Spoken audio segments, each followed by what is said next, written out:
বাস্তব জীবনের সমস্ত বাধা বিপত্তি কাটিয়ে সুন্দর কিছু সময় কাটানোর জন্য এক ব্যক্তি তার গার্লফ্রেন্ডকে নিয়ে লং ড্রাইভে বেরিয়ে পড়ে। কিন্তু এটা করতে গিয়েই তারা যে এমন এক ভয়ানক সাইকো কিলারের সম্মুখীন হবে সেটা তারা কখনো কল্পনাও করতে পারেনি। যে সাইকো কিলার একের পর এক মহিলাকে নির্মমভাবে হত্যা করে তাদের শরীরের উপর অমানবিক সব অত্যাচার চালাতো। এখন আপনাদের কি মনে হয়, ওই দম্পতি কি পারবে সাইকো কিলারের হাত থেকে পুনরায় বেঁচে ফিরে আসতে, নাকি বাকিদের মতোই তারাও ওই সাইকো কিলারের হাতেই নিজেদের প্রাণ হারাবে? এটাই দেখবো আমরা আজকের ভিডিওতে। তাহলে চলুন আর কোনো কথা না বাড়িয়েই শুরু করা যাক এই অসাধারণ মুভিটার এক্সপ্লেনেশন। মুভি শুরু হয়, দেখা যায় অর্চনা নামের একটা মেয়েকে। সে প্রায় সপ্তাহখানেক পর তার বয়ফ্রেন্ডের সঙ্গে দেখা করতে এসেছে। তাদের সম্পর্কটা খুব একটা বেশি দিনের নয়, খুব বেশি ওই 3-4 মাস হবে।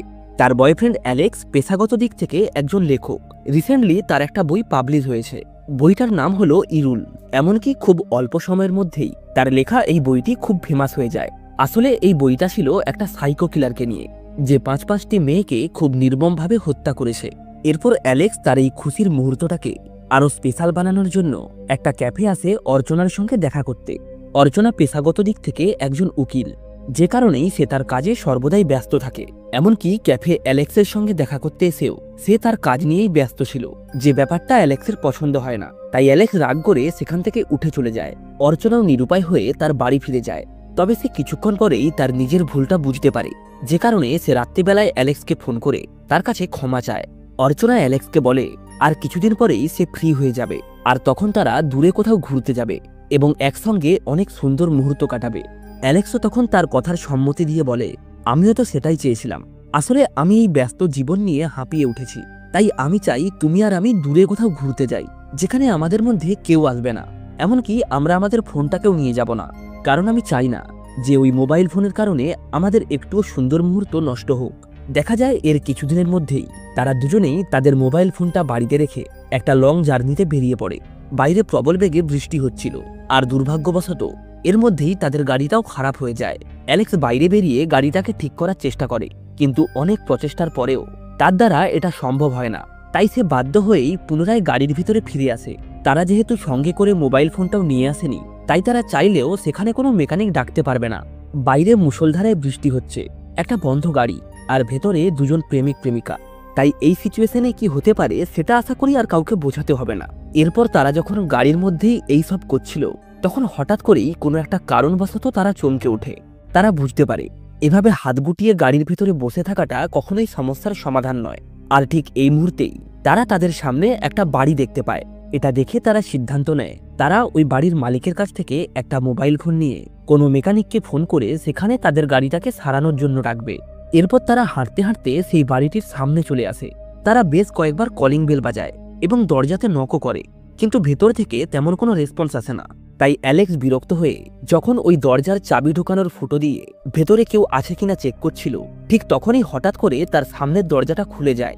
অ্যালেক্স ভয়ে ছিটকে মাটিতে এসে পড়ে। আর এখানেই এন্ট্রি নেয় আমাদের মুভির প্রধান চরিত্র, যার নাম হলো উন্নি। অ্যালেক্সরা উন্নিকে জিজ্ঞাসা করে, আপনি কে? উন্নি তাদেরকে কিছুটা ঠাট্টা করে বলে, এই প্রশ্নটা তো আমার তোমাদেরকে করা উচিত, কারণ তোমরা আমার বাড়িতে এসেছো। তখন অ্যালেক্স ও অর্চনা বলে, এই বৃষ্টির মধ্যে তাদের গাড়িটা খারাপ হয়ে গেছে, আর যেহেতু এই মুহূর্তে তাদের কাছে কোনো মোবাইল ফোন নেই, তাই তারা মেকানিককেও ডাকতে পারছে না।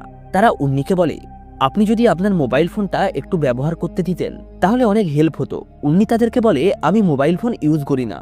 তখন অর্চনা বলে, মোবাইল ফোন না ইউজ করলেও আপনার বাড়িতে ল্যান্ডলাইন তো অবশ্যই থাকবে। উন্নি বলে, হ্যাঁ রয়েছে, তবে এই বৃষ্টির মধ্যে সেটা কাজ করছে না। অর্চনা বলে, আপনি যদি কিছু মনে না করেন তাহলে কি আমরা একবার ট্রাই করে দেখতে পারি? তখন উন্নি বলে, অবশ্যই। এটা বলেই সে তাদেরকে তার বাড়ির ভিতরে ওয়েলকাম করে। এরপর অর্চনা টেলিফোনটা চেক করলে সে বুঝতে পারে ওটা কাজ করছে না। তখন উন্নি অর্চনাকে বলে, তুমি তো পুরোপুরি ভিজে গিয়েছো, তুমি যদি চাও তাহলে ওপরের রুমে গিয়ে তোমার ড্রেসটা চেঞ্জ করে নিতে পারো। আর অর্চনাও তার কথা মতোই ওপরে গিয়ে সেখান থেকে একটা জামা পরে নেয়। এরপর নিচে এসে এতটা সাহায্য করার জন্য সে উন্নিকে ধন্যবাদ জানায়। অর্চনা উন্নিকে বলে, এই যুগেও মোবাইল ছাড়া কোনো মানুষ রয়েছে, এটা তো কেউ বিশ্বাসই করবে না। তখন উন্নি বলে, আসলে আমি অনেকবার ব্যবহার করার চেষ্টা করেছি, কিন্তু আমার দ্বারা সম্ভব হয়ে ওঠেনি। এরপর উন্নি কিছুটা অদ্ভুতভাবেই তাদেরকে বলে, তোমরা আমার বাড়িতে এসেছো, অর্থাৎ তোমরা আমার গেস্ট, সেই সূত্রে আমি একমাত্র তোমাদেরকে প্রশ্ন করতে পারি। এরপর সে তাদের পরিচয় জানতে চাইলে অর্চনা বলে, আমি একজন উকিল, আর অ্যালেক্স বলে, আমি একজন লেখক। এটা শোনা মাত্রই উন্নি তাকে বলে, তুমি যদি মালায়ালাম গল্প লিখে থাকো তাহলে আমি অবশ্যই পড়েছি। অ্যালেক্সও সম্মতি দিয়ে বলে, আমি মালায়ালাম ভাষাতেই গল্প লিখে থাকি, আর রিসেন্টলি আমি একটা গল্প লিখেছি যেটার নাম হলো ইরুল।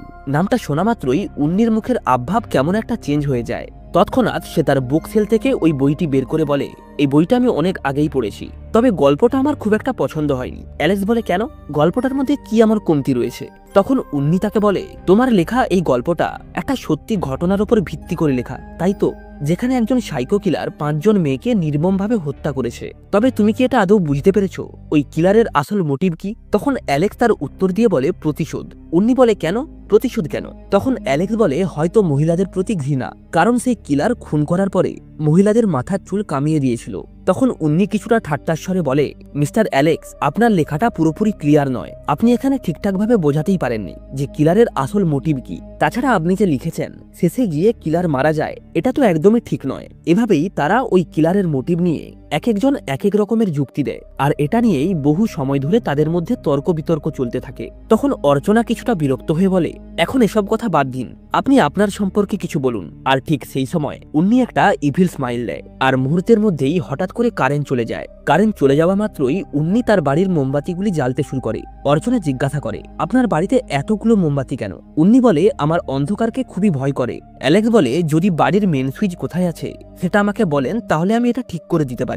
তবে উন্নি কিছুটা অদ্ভুতভাবেই বলে, সেটা তো আমি জানি না, আর আমি তো এটাও জানি না যে এই বাড়ির রান্নাঘর কোথায়। অ্যালেক্স ও অর্চনা তার এই কথাটার কোনো মাথামুন্ডুই বুঝতে পারে না। তবে তারা এসব কিছুকে ইগনোর করে একটা টর্চ নিয়ে ওই বাড়ির মেন কানেকশনটাকে খুঁজতে শুরু করে। সে লক্ষ্য করে কারেন্টের মেন তারটা একেবারেই বেসমেন্টের নিচে চলে গেছে। তাই অর্চনাকে ওপরে রেখেই তারা দুজনে টর্চ নিয়ে চলে যায় বেসমেন্টের ভেতরে। তবে সিঁড়ি দিয়ে নামার সময় উন্নির পা স্লিপ হওয়ায় তারা দুজনে ওপর থেকে নিচে পড়ে যায়। আর ঠিক তখনই ওই বেসমেন্টের ভেতরে একটা ক্ষত বিক্ষত মৃতদেহকে ঝুলতে দেখা যায়। সিন শিফট হয় অর্চনার কাছে। সে বেসমেন্টের ভেতর থেকে একটা গুলি চলার আওয়াজ পায়। আওয়াজটা পাওয়া মাত্রই সে বেশ ঘাবড়ে যায় এবং ভয়ে ভয়ে ওই বেসমেন্টের ভেতরে যেতে শুরু করে।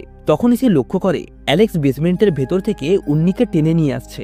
অ্যালেক্সের হাতে একটা বন্দুক রয়েছে, আর উন্নি রয়েছে সেন্সলেস অবস্থায়। এই সব কিছুই অর্চনার মাথার ওপর থেকে যাচ্ছিল। অ্যালেক্স ওপরে এসে চারিদিকে খোঁজাখুঁজি করার পর একটা দড়ি পায় এবং সেই দড়িটা দিয়েই উন্নির হাত বেঁধে ফেলে। এদিকে অর্চনা যখন তাকে এসে জিজ্ঞাসা করে কি হয়েছে, তখন অ্যালেক্স ভয়ে কাঁদতে কাঁদতে উত্তর দেয়, এই লোকটি বেসমেন্টের ভেতরে একজন মহিলাকে মেরে ঝুলিয়ে রেখেছে। তার শরীরে শত শত ক্ষতর দাগ রয়েছে, এমনকি আমার লেখা গল্পের মতোই তার মাথার চুলও কামিয়ে দেওয়া হয়েছে। আমার মনে হয় এই হচ্ছে সেই কিলার যে ওই 5 জন মহিলাকে হত্যা করেছে। অর্চনা এটা শোনা মাত্রই খুব ঘাবড়ে যায় এবং সে অ্যালেক্সকে বলে, চলো এখান থেকে দ্রুত পালিয়ে যাই, তারপর বাইরে গিয়ে পুলিশকে কল করে জানাবো। অ্যালেক্স বলে, কিন্তু কিভাবে? আমরা তো ফোন আনিনি, আর এই ল্যান্ডলাইনটা তো কাজই করছে না। তখন অর্চনা বেসমেন্টের ভেতরে যেতে চায়, তবে অ্যালেক্স তাকে যেতে দেয় না, কারণ সে যদি একবার ওই লাশটা দেখে তাহলে আর সহ্য করতে পারবে না। তখনই উন্নির জ্ঞান ফিরে আসে। সে বলে, প্লিজ আমাকে ছেড়ে দিন, এখানে যা হয়েছে আমি কাউকেই কিছু বলবো না। অ্যালেক্স তার উপরে রেগে গিয়ে বলে, তুই কাউকে কি বলবি না? তখন উন্নি অর্চনাকে বলে, অ্যালেক্স বেসমেন্টের ভেতরে একজন মেয়েকে মেরে ঝুলিয়ে রেখেছে, আর তার লেখা গল্প অনুসারে সে আরো 5 জনকে হত্যা করেছে। অ্যালেক্স বলে, তুই কি মনে করেছিস এই সমস্ত ভুলভাল কথা বলে তুই বেঁচে যাবি? অর্চনা আবারও বলে, চলো পুলিশকে কল করি। অ্যালেক্স বলে, কিন্তু কিভাবে? ফোন তো নষ্ট। তখন উন্নি বলে, ফোনটা ঠিকই আছে, আমি শুধুমাত্র ওর তারটা খুলে রেখেছিলাম। এরপরে তারা টেলিফোনটা চেক করলে দেখে উন্নি সত্যি কথাই বলছে। তারটা ঠিক করে অর্চনা যখন পুলিশকে ফোন করতেই যাবে, তখন অ্যালেক্স এসে তাকে বাধা দেয়। সে বারবার করে তাকে পুলিশকে ডাকতে বারণ করে। এই সুযোগেই উন্নি তাকে বলে, এখন আপনিই দেখুন, উনি নিশ্চয়ই কিছু করেছেন, তাই তো উনি পুলিশকে ডাকতে দিচ্ছেন না। তখন অ্যালেক্স অর্চনাকে বলে, পুলিশ আসলে আমি ফেঁসে যাব, কারণ এই বাড়িটি আমার। সে অর্চনাকে বলে, আসলে আমি যে তোমাকে সারপ্রাইজ দেওয়ার কথা বলেছিলাম সেটা এই বাড়িটা দেখানোর কথাই বলেছিলাম। তখন অর্চনা বলে, যদি এটাই তোমার বাড়ি হয়ে থাকে তাহলে এই লোকটাকে? তখন উন্নি বলে, আমি একজন চোর, আমি এই বাড়িতে চুরি করতে এসেছিলাম, তবে আমি এটা জানতাম না যে উনি একজন কিলার। তাই অর্চনা অ্যালেক্সকে জিজ্ঞাসা করে, যদি এটা তোমার বাড়ি হয়ে থাকে তাহলে তুমি এই চোরকে দেখেও কিছু বলনি কেন? অ্যালেক্স বলে, ওকে দেখা মাত্রই আমি নিজেও প্রথমে অবাক হয়ে গিয়েছিলাম। এই সময় উন্নি বারবার চিল্লে বলতে থাকে, এই খুনগুলো উনিই করেছেন, উনি একজন খুনি। আর অ্যালেক্স বারবার বলতে থাকে, এই খুনগুলো আমি করিনি, এই খুনগুলো করেছে ওই ব্যক্তি। অ্যালেক্স উন্নির মুখ থেকে বলা সত্য কথাটা রেকর্ড করার জন্য তার সামনে ফোনের রেকর্ডিং অন করে। এটা দেখা মাত্রই অর্চনার অ্যালেক্সের প্রতি সন্দেহ আরো বেড়ে যায়, কারণ অ্যালেক্স নিজেই অর্চনাকে মোবাইল নিয়ে আসতে মানা করেছিল। তখন উন্নি বলে, এই তো কিছুক্ষণ আগেই উনি বলছিলেন যে ওনার কাছে কোনো ফোন নেই, তাহলে এখন ফোনটা আসলো কোথা থেকে? এখন একটু ভেবে দেখুন, আপনার ফোন রয়েছে বাড়িতে আর ওনার ফোন এখানে। এখন যদি উনি আপনাকে মেরেও ফেলে তাহলেও কেউ ওনাকে সন্দেহ করবে না। আর এটাই ছিল তার প্ল্যান। অ্যালেক্স বলে, এটা সত্যি নয়, আমি মোবাইলটা এনেছি অ্যালার্ম লাগানোর জন্য এবং তোমাকে আমি আজকে বিয়ের জন্য প্রস্তাব দিতাম। এটা বলেই সে তার পকেট থেকে একটা রিং বের করে তাকে দেখায়। তখন উন্নি কাঁদতে কাঁদতে বলে সে কিছুই করেনি, সে নির্দোষ, এখানে তাকে ফাঁসানো হচ্ছে, সে শুধুমাত্র এই বাড়িতে চুরি করতে এসেছিল। তখন অর্চনা তাকে বলে, তাহলে আমাকে বলো এই বাড়ি থেকে তুমি কি চুরি করেছো? উন্নি তখন তাদেরকে একটা বক্স দেখিয়ে বলে, আমি এই বক্সটি চুরি করেছি। অর্চনা ওই বক্সটা খোলা মাত্রই অবাক হয়ে যায়, কারণ যে 5 জন মেয়েকে হত্যা করা হয়েছিল তাদের সবার হাতের রিং ওই বক্সটার মধ্যেই ছিল।